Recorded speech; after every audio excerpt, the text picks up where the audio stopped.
Bonjour, bienvenue sur la chaîne Les Tips d'Altix. On se retrouve tous les 15 jours pour échanger sur les astuces, les bonnes pratiques qui vous aident à vendre plus et mieux à l'aide du digital. Notre approche, optimiser l'expérience grâce aux utilisateurs. Et cette vidéo aborde justement la conception centrée utilisateur. Combien de sites créés ou de refontes ont eu des résultats faibles, voire nuls? Être centré sur vos utilisateurs en les impliquant dans les différentes étapes de conception permet d'éviter bon nombre d'erreurs. Je vais vous présenter quelques méthodologies pour réussir sa conception ou sa refonte en pensant à l'expérience utilisateur, car s'il existait un template de site à reproduire systématiquement pour vendre, cela se serait. L'objectif numéro 1 est de répondre aux attentes et aux besoins de votre cible. Pour cela, des focus group ou des entretiens individuels permettent de comprendre les comportements d'achat, les souhaits et les envies de vos utilisateurs. C'est utile même en cas de refonte car les usages évoluent. Vous pourrez alors peaufiner votre cahier des charges concernant les fonctionnalités attendues, les éléments de réassurance à mettre en avant, les modes de paiement, etc.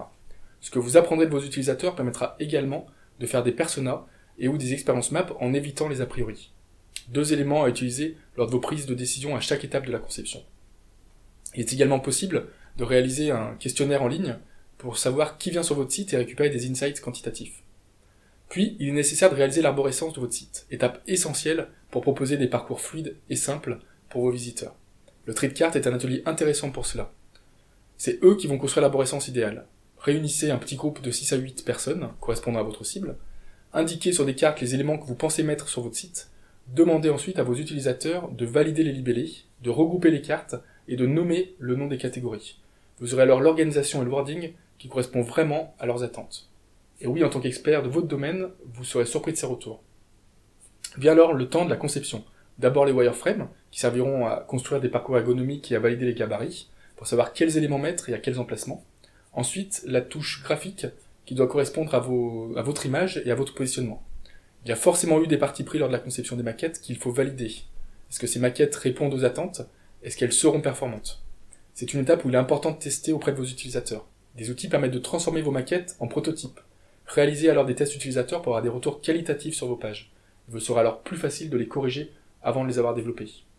Ensuite vient le temps justement des développeurs et de la réalisation technique.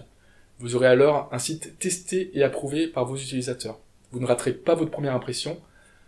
Bien sûr, votre job ne sera pas fini. Après la mise en ligne, il faudra chercher les grains de sable, car vous devrez toujours optimiser les résultats.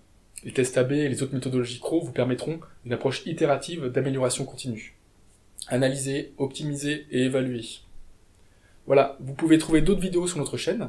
N'oubliez pas de vous abonner, et si vous voulez qu'on échange sur vos problématiques, notez-les en commentaire. Merci et testez, analysez, optimisez en continu et avec vos utilisateurs. À bientôt!